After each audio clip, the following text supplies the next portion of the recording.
Antienne d'ouverture. Fêtons Saint François de Laval et tous les amis de Dieu dont la gloire fut de proclamer la vérité reçue du Seigneur. Alléluia. Au nom du Père et du Fils et du Saint-Esprit. Amen. Que Dieu notre Père et Jésus-Christ notre Seigneur vous donne la grâce et la paix. Béni soit Dieu, maintenant et toujours. Le Seigneur nous dit dans l'Évangile, « Je ne vous appelle plus serviteurs, je vous appelle mes amis. » Nous sommes les amis du Seigneur, nous pouvons accueillir son amour et sa miséricorde.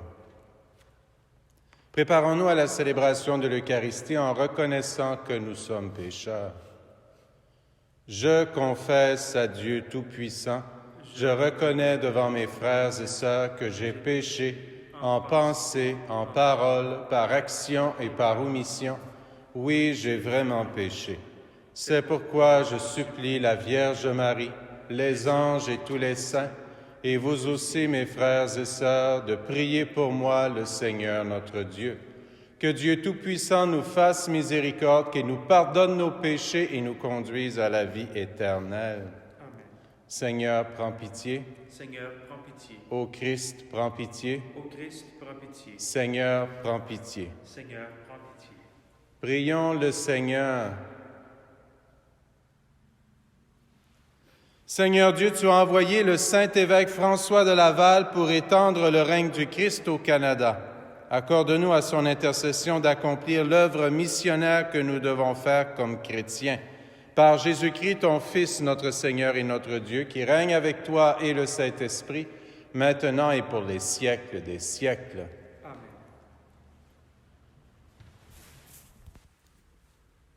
Lecture de la deuxième lettre de Saint Paul apôtre à Timothée.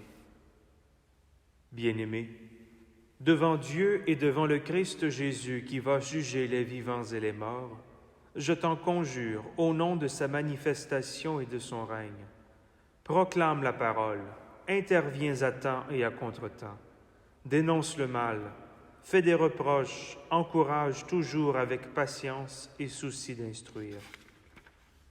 Un temps viendra où les gens ne supporteront plus l'enseignement de la sainte doctrine, mais au gré de leurs caprices, ils iront se chercher une foule de maîtres pour calmer leur démangeaison d'entendre du nouveau. Ils refuseront d'entendre la vérité pour se tourner vers des récits mythologiques. Mais toi, en toute chose, garde la mesure, supporte la souffrance, fais ton travail d'évangélisateur, accomplis jusqu'au bout ton ministère. Parole du Seigneur. Nous rendons grâce à Dieu. Ensemble, racontez à tous les peuples les merveilles du Seigneur. Chantez au Seigneur un chant nouveau, chantez au Seigneur terre entière, chantez au Seigneur et bénissez son nom. Racontez à tous les peuples les merveilles du Seigneur. De jour en jour, proclamez son salut, racontez à tous les peuples sa gloire, à toutes les nations ses merveilles. Racontez à tous les peuples les merveilles du Seigneur. Rendez au Seigneur, famille des peuples, rendez au Seigneur la gloire et la puissance. Rendez au Seigneur la gloire de son nom. Racontez à tous les peuples les merveilles du Seigneur. Allez dire aux nations, le Seigneur est roi, le monde inébranlable tient bon. Il gouverne les peuples avec droiture. Racontez à tous les peuples les merveilles du Seigneur. Alléluia, Alléluia, Alléluia, Alléluia. Je suis le bon pasteur, dit le Seigneur, je connais mes brebis, pour elles je donne ma vie. Alléluia, Alléluia.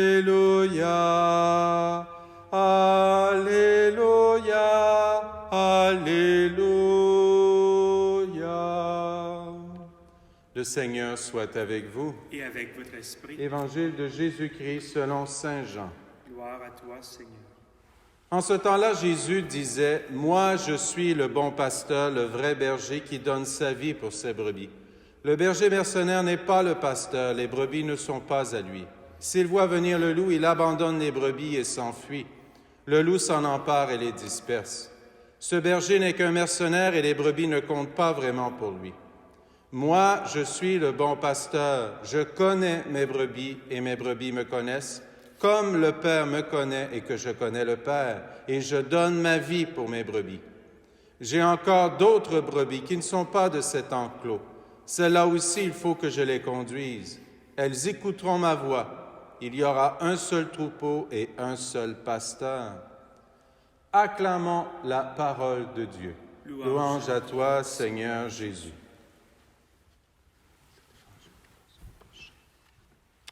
Le calendrier liturgique est quelque chose d'assez complexe. Au cours de l'année, il y a plusieurs fêtes qui nous sont proposées, des mémoires facultatives, puis on jongle avec ça selon les circonstances.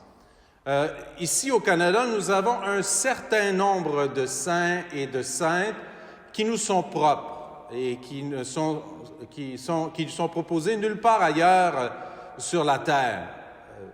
De par la manière dont le calendrier liturgique est configuré, la plupart de ces mémoires sont des mémoires facultatives que personnellement, comme prêtre, je ne célèbre pas toujours, puisque souvent ce sont des saints et des saintes qui n'ont pas de lien direct avec notre milieu ici à Alexandria, ou pour une raison qui, pour certains d'entre vous, vous allez juger un petit peu faible, parce que les textes qui nous sont proposés dans le pré en Église n'y sont pas. Alors, s'ils n'y sont pas, souvent, simplement, je vais passer par-dessus.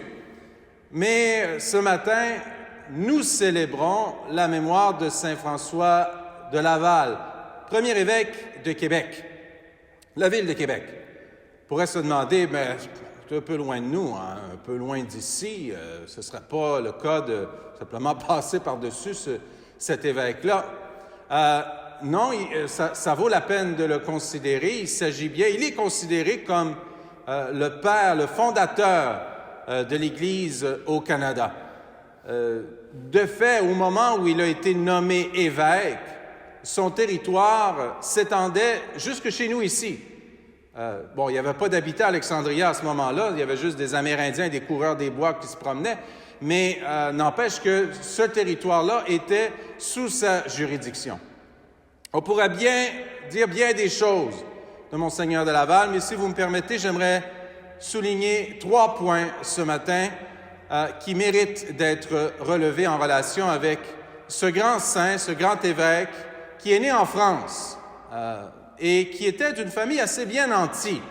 On peut dire qu'il avait un bon petit compte en banque et ça va lui être utile. Il avait un compte en banque non pas parce qu'il était riche, mais bien parce qu'il venait d'une famille riche. Cet argent-là, il ne l'utilisait pas pour lui, cependant. Puisqu'il voulait être missionnaire, il pensait bien pouvoir apporter cet argent-là en mission. Au départ, il voulait aller en Asie. Ça n'a pas été possible. Il s'est donc retiré, il s'est mis à prier, il est devenu comme un ermite. Et peu après, il a senti une forte vocation pour se rendre au Nouveau Monde, donc en Nouvelle-France, qui était à l'époque un territoire qui n'était occupé que par quelques colons. Il est nommé vicaire apostolique au Canada au milieu du 17e siècle. Et quand il arrive à Québec, il n'y a pas plus que 2000 ou 3000 colons en France à cette époque. Dès qu'il va arriver, une des premières actions qu'il va poser, c'est de fonder un séminaire, le Grand Séminaire de Québec pour la formation des prêtres. C'était sa vision. Comme évêque, il considérait qu'il devait, comme un pasteur, prendre soin de ses brebis et que donc il fallait pourvoir à la formation des prêtres pour le bien des fidèles. Fonde un grand séminaire qui va devenir non seulement le lieu de formation des prêtres, mais aussi un lieu pour le lancement de la pastorale. C'est un endroit très vibrant, puisque c'est à partir de là que les idées étaient menées de l'avant puis qu'elles étaient mises en application. Et c'était aussi le lieu du rassemblement pour les membres du clergé qui pouvaient revenir au grand séminaire comme s'ils étaient chez eux. Belle grande famille diocésaine et les prêtres qui grandissaient ensemble, se fortifiaient ensemble, se lançaient dans le ministère ensemble. s'ils sentaient le besoin de se retrouver, ils revenaient au grand séminaire comme un lieu de formation, de soutien, d'appui pastoral. Une vision extraordinaire au niveau du sens de la pastorale. Première chose, donc, fondation du grand séminaire.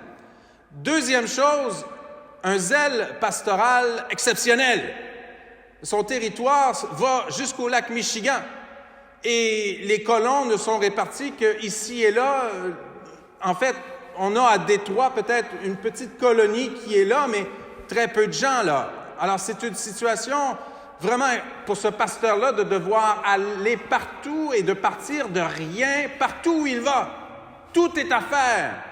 Il devra même aller souvent à l'encontre des autorités civiles pour pouvoir arriver à ses fins.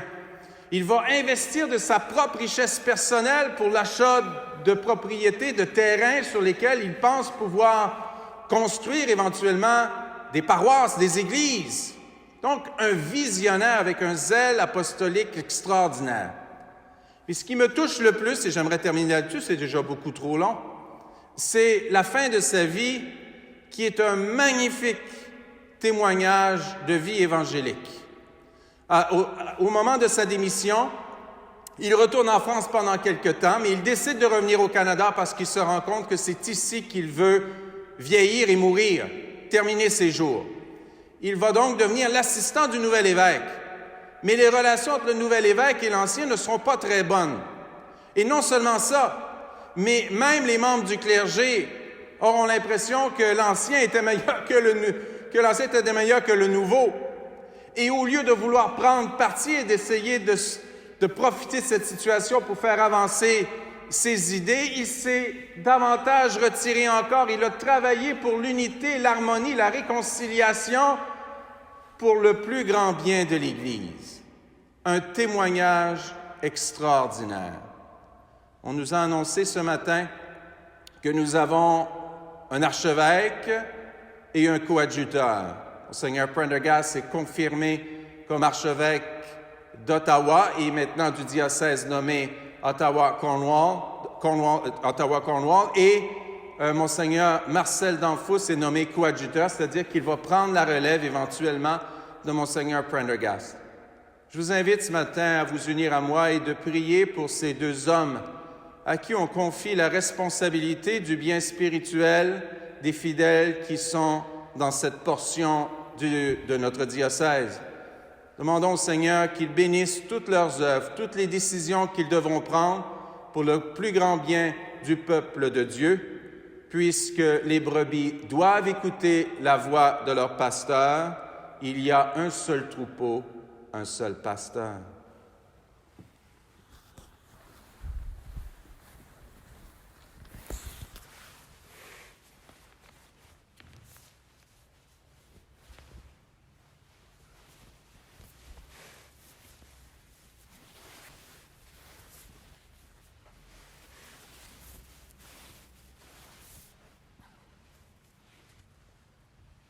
Tu es béni, Dieu de l'univers, toi qui nous donnes ce pain, fruit de la terre et du travail humain. Nous te le présentons, il deviendra le pain de la vie.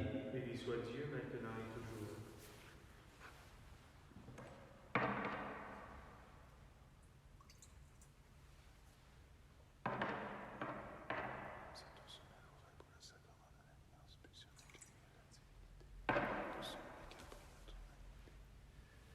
Tu es béni, Dieu de l'univers, toi qui nous donnes ce vin, fruit de la vigne et du travail humain. Nous te le présentons, il deviendra le vin du royaume éternel. Béni soit Dieu maintenant et toujours.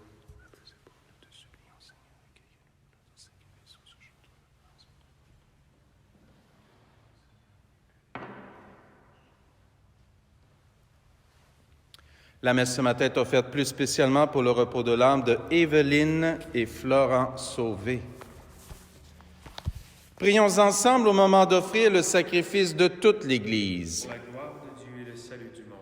Regarde, Seigneur Tout-Puissant, le sacrifice que nous offrons à la fête de Saint François de Laval et donne-nous d'exprimer dans notre vie les mystères de la passion du Sauveur que nous célébrons dans ces rites sacrés par Jésus le Christ, notre Seigneur. Amen. Le Seigneur soit avec vous. Et avec votre esprit, Élevons notre cœur. le tournons vers le Seigneur. Rendons grâce au Seigneur notre Dieu. Cela est juste et bon. Vraiment, il est juste et il est bon de te glorifier, Seigneur, en tout temps, mais plus encore en ces jours où le Christ, notre Pâque, a été immolé. En détruisant un monde déchu, il fait une création nouvelle, et c'est de lui que nous tenons désormais la vie qu'il possède en plénitude. C'est pourquoi le peuple des baptisés, rayonnant de la joie pascale, exulte par toute la terre, tandis que les anges dans le ciel chantent sans fin l'hymne de ta gloire. Saint, Saint, Saint, le Seigneur Dieu de l'univers, le ciel et la terre sont remplis de ta gloire. Hosanna au plus haut des cieux. Béni soit celui qui vient au nom du Seigneur. Hosanna au plus haut des cieux. Tu es vraiment saint, Dieu de l'univers, et toute la création proclame ta louange, car c'est toi qui donnes la vie, c'est toi qui sanctifies toutes choses par ton Fils Jésus-Christ, notre Seigneur, avec la puissance de l'Esprit Saint, et tu ne cesses de rassembler ton peuple afin qu'il te présente partout dans le monde une offrande pure. C'est pourquoi nous te supplions de consacrer toi-même les offrandes que nous apportons. Sanctifie-les par ton Esprit pour qu'elles deviennent le corps et le sang de ton Fils Jésus-Christ, notre Seigneur, qui nous a dit de célébrer ce mystère. La nuit même où il fut livré, il prit le pain. En te rendant grâce, il le bénit, il le rompit et le donna à ses disciples en disant « Prenez et mangez-en tous. Ceci est mon corps livré pour vous. »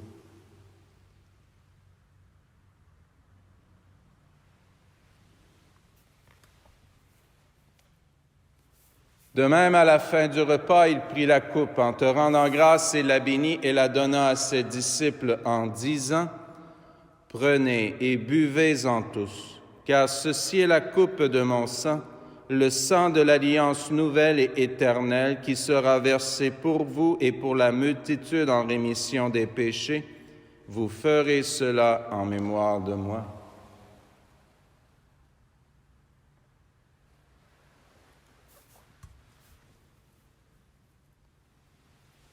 Proclamons le mystère de la foi. Gloire à toi qui étais mort, gloire à toi qui es vivant, notre Sauveur et notre Dieu, viens, Seigneur Jésus. En faisant mémoire de ton Fils, de sa passion qui nous sauve, de sa glorieuse résurrection et de son ascension dans le ciel, alors que nous attendons son dernier avènement, nous présentons cette offrande vivante et sainte pour te rendre grâce. Regarde, Seigneur, le sacrifice de ton Église et daigne reconnaître celui de ton Fils qui nous a rétablis dans ton alliance.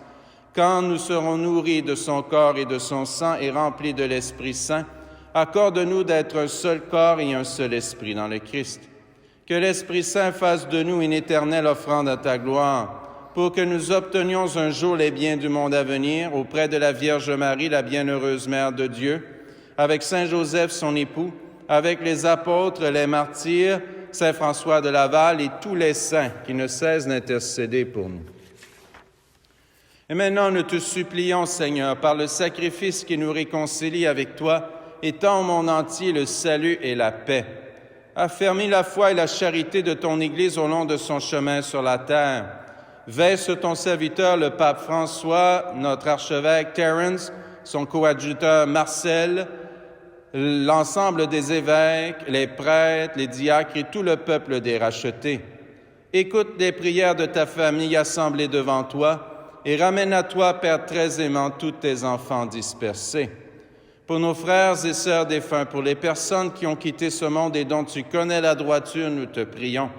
Reçois-les dans ton royaume où nous espérons être comblés de ta gloire, tous ensemble et pour l'éternité, par le Christ notre Seigneur, par qui tu donnes au monde toute grâce et tout bien. Par lui, avec lui et en lui, à toi, Dieu le Père Tout-Puissant, dans l'unité du Saint-Esprit, tout honneur et toute gloire pour les siècles des siècles. Amen. Comme nous l'avons appris du Sauveur et selon son commandement, nous osons dire: Notre Père qui es aux cieux, que ton nom soit sanctifié, que ton règne vienne, que ta volonté soit faite sur la terre comme au ciel. Donne-nous aujourd'hui notre pain de ce jour. Pardonne-nous nos offenses, comme nous pardonnons aussi à ceux qui nous ont offensés, et ne nous laisse pas entrer en tentation, mais délivre-nous du mal. Délivre-nous de tout mal, Seigneur, et donne la paix à notre temps.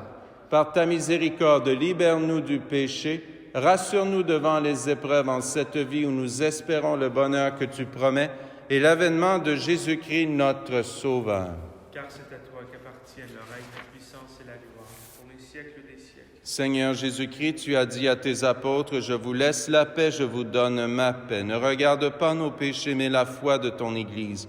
Pour que ta volonté s'accomplisse, donne-lui toujours cette paix et conduis-la vers l'unité parfaite, toi qui règnes pour les siècles des siècles. » Amen. Que la paix du Seigneur soit toujours avec vous. Et avec votre esprit. Agneau de Dieu qui enlève le péché du monde, prends pitié de nous. Agneau de Dieu qui enlève le péché du monde, prends pitié de nous. Agneau de Dieu qui enlève le péché du monde, donne-nous la paix. Seigneur Jésus-Christ, que cette communion, ton corps et ton sang, entre pour moi, mon esprit, mon corps et le temps de la guérison. Heureux les invités au repas du Seigneur. Voici l'agneau de Dieu qui enlève le péché du monde. Seigneur, je ne suis pas digne de te recevoir, mais dis seulement une parole et je serai guéri.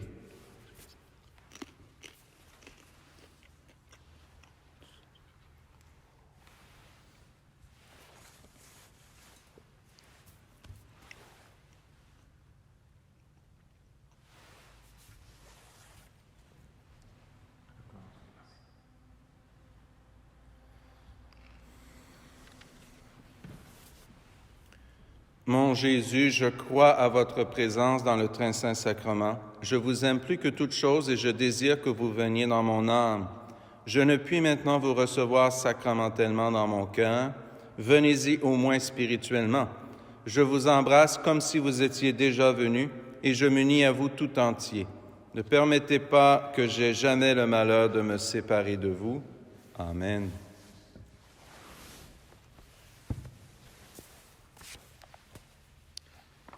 De la communion. Parole du Seigneur Dieu, c'est moi qui ferai paître mon troupeau et c'est moi qui le ferai reposer. Alléluia.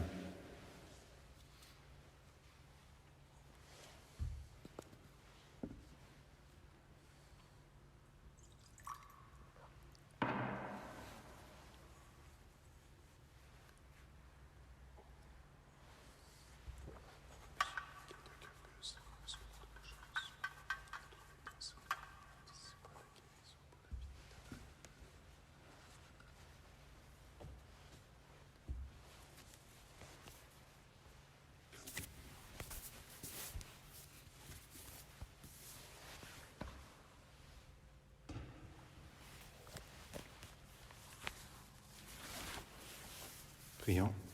Par la grâce de cette Eucharistie, Seigneur, affermis tes serviteurs dans la vérité de la foi, qu'ils en témoignent partout de bouche et de cœur, à l'exemple de saint François de Laval, qui consacra toute sa vie à faire connaître l'Évangile par Jésus le Christ, notre Seigneur. Amen. Le Seigneur soit avec vous. Et avec votre esprit. Que Dieu Tout-Puissant vous bénisse, le Père, le Fils et le Saint-Esprit. Amen. Allez dans la paix du Christ. Nous rendons grâce à Dieu. Passez une très belle journée, tout le monde.